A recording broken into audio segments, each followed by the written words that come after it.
It's that time again. Time to reflect on the third year after my hemorrhagic stroke of December 2022, as well as, thanks to the calendar when it happened, the year that was 2025. When I spoke to you all of the second anniversary of my stroke, I told you that starting is restarting, that things are never quite as dire as they might seem, and that the past is always prologue for the present and the future. Now, I do my best, but I'm a work in progress just as we all are. So my hope was that the phrase would be received both as words of wisdom to the world and more introspectively, as personal motivation for my own growth. And believe me, I needed it this year. This year was one of survival. It brings me no joy to tell you all that in talking things over with my wife, we both agreed that 2025 was the hardest year of our married lives. Yes, even more so than 2023, the year spent in rehab. In therapeutic parlance, you might be familiar with the phrase, the only way forward is through. That you can't avoid the hard part, and that trying to do so often only makes things worse. Well, as a sports fan, I tend to prefer the sports version of the concept, survive and advance. That it doesn't matter how close the game you just played was. As long as you won, you're still playing. You still have that chance. Nietzsche and Kelly Clarkson notwithstanding, I can't promise that what doesn't kill you makes you stronger. But I can promise that what doesn't kill you doesn't kill you. And where there's life, there's opportunity. For growth, for change, for hope, and all the good things that come with it. As long as you survive, you get that chance. You advance. Now, as for my own 2025, this was the year where I really had to reckon with the world after pandemic and my role within it.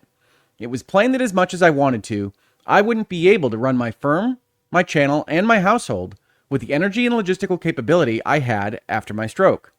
I was cognitively still there, but just much less able to wield it for multiple tasks of multiple hours each. If you've ever hit a wall of your own, you know how devastating that feeling can be. In September, after a year of trying everything I could think of to save things as they stood, I finally realized I needed to push every button, call on every family member, every friend, and every colleague to try to see me through what I felt certain would need to be a major change. I even told Mrs. Hoeg that I thought we might have to sell the house and move. When I founded Hoeg Law, I had set a mental goal of keeping my lights on for 10 years, but instead, 9.5 would have to do. It was in this context that I put up the admittedly rather cryptic community post letting folks know I would be making structural changes that required a break from video content creation. I had intended to take about a month, but as you will see, it was clear in October that the new year seemed a more likely landing spot. Yes, I launched a new show during this time, but I knew I'd have to get my legs under me before I could regularly engage in an activity as strenuous as content creation again. Why? Well, because despite my current headwear, I really did close Hoeg Law as a law firm in October of 2025. You'll see it become my internet brand name and owner of the channel in the new year. I did that because my former colleague Michael, one of the aforementioned buttons I pushed, had been building up a kind of super Hoeg Law firm named Mavis and invited me to come aboard.